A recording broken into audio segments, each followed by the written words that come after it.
E no início era tudo muito difícil, porque eu não tenho mais meus pais, eu morava com minha avó, e minha relação com minha família é um pouco complicada, tá? Porque eles queriam que eu fosse trabalhar na roça, não sei o quê. Eu vinha no ônibus dos estudantes de Arauá, aí descia na BR. Aí da BR para casa da minha avó são 2 quilômetros. E logo no início é uma parte muito esquisita, porque a mata ciliar, aí tem a mata ciliar, depois vem laranjeira, plantação de laranjeira do outro canavial. E eu descia ali 23h20 da noite, né? Então, assim, ia rezando, Deus por mim nada contra mim, Deus por mim nada contra mim. E assim ia. A residência, ela foi uma grande mudança na minha vida. Foi ela que possibilitou eu levar o meu curso, a minha graduação, até o final. Hoje eu estou no 10º período, já estou quase me formando, falta entregar o TCC. Mas a partir da residência, tudo ficou bem mais simples. Por quê? Porque eu tive mais tempo para estudar.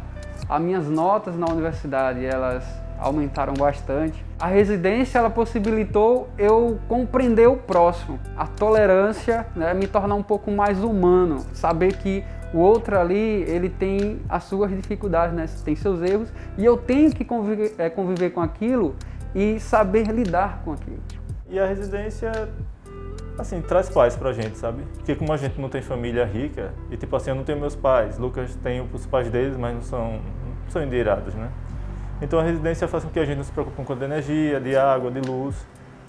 E isso é o bom, né? O ruim às vezes é a convivência. No início da pandemia, eu estava achando que seria rápido. Na minha opinião, eu achava que era um mês, né? Aí foi passando 2 meses, 3 meses, e a residência ela se tornou um local onde eu ficava sem sair, né? A única possibilidade de sair era por questão de respeito social, porque eu sempre acreditei na ciência. Então, desde 2020, a nossa rotina ela mudou completamente. A rotina que os estudantes tinham de sair para ir para a universidade, de fazer um curso, de fazer uma atividade física, de sentar para conversar em grupo, acabou sendo coberta pela pandemia, né? Então, a gente mudou toda a nossa rotina. A casa ela virou o quê? Virou local de lazer, de morar, de dormir, de conversar. A casa ela virou o nosso planeta, né? Ela virou a nossa cidade, a residência virou a nossa cidade. No meu caso, eu senti abaixar meu desempenho na universidade. Foi uma coisa que eu senti bastante. Quando era presencial, eu ia à UFES, eu ouvia o professor, fazia novas amizades, ali havia um grupo de estudantes, a gente discutia, tinha atividade para fazer. E quando veio esse isolamento social, não tinha mais isso, né? Não tinha mais aquela conexão humana com os estudantes. Durante esse período da pandemia, várias questões vieram relacionadas ao emocional, as questões se eu realmente gostaria ainda de continuar a graduação, se realmente seria compatível para mim continuar no doutorado junto com o meu trabalho atual. E por conta disso eu solicitei o auxílio do SPAE, da Universidade Federal, para poder entender mais esse momento que nós estamos vivendo, da pandemia, entender algumas questões relacionadas a bloqueio de escrita, que eu tenho sentido bastante, essa dificuldade de escrever nesse período, de ler os textos relacionados tanto à graduação quanto ao doutorado, entender algumas questões mesmo internas, por conta de toda essa transformação que a gente tem vivido. Com o tempo, alguns colegas da residência, eles precisaram de ajuda psicológica, e foi a partir daí que teve necessidade de pedir algum auxílio da Proeste, né? Pedir ajuda à Proeste para poder ter uma conversa devido a todo esse problema, devido a todo esse isolamento, o desempenho acadêmico, e pensando muito na vida, né, depois da pandemia. Porque não foi só o agora, acabou deixando as pessoas mais ansiosas. E o depois? O que é que vem? O que é que tem para mim, né?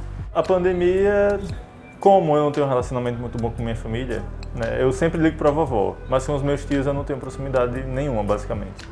Então eu fui uma vez para lá agora, né? Tem um mês, né, mais ou menos, que eu fui para lá. E é isso, eu vou geralmente uma vez por ano, né? Então a pandemia não mudou muito não. Eu fiquei preocupado com minha avó, porque já tem 81 anos. Na verdade, eu fiz vários momentos da minha vida, a terapia. Quando eu comecei a advogar, em algum momento eu também precisei de um auxílio psicológico para entender como a advocacia se processava em várias situações da minha vida profissional. E desde o mestrado eu continuei a fazer terapia, até que em algum momento eu senti que eu precisava de uma terapia mais direcionada para os meus problemas que estão mais atrelados à vida acadêmica.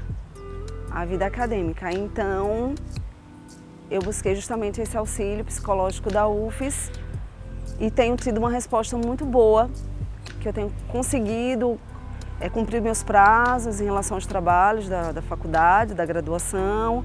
Tenho conseguido ler os textos relacionados ao doutorado com mais atenção, porque eu senti que eu fiquei muito desatenciosa pelas notícias, principalmente relacionadas às mortes de pessoas.